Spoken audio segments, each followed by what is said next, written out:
When a patient is considering participating in a clinical trial, what sorts of questions should they ask their healthcare team? Well, I mean, I think the number one thing is, how can this help me? What is the potential for this treatment? The other very important thing is, what are the potential side effects?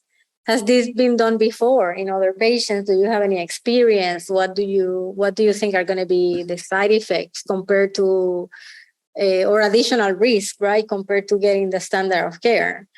And then I think the third thing is how much commitment you need from me, right?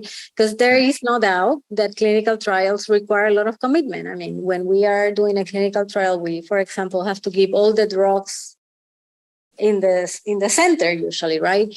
Let's say I'm testing Revlimid, Velcade, and dexamethasone followed by CAR T, for example, in patients with high-risk myeloma. Like, that's one of the studies.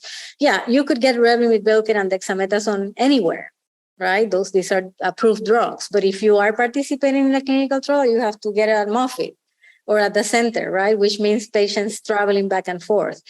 So that is very important because, it requires a lot of commitment from the patients.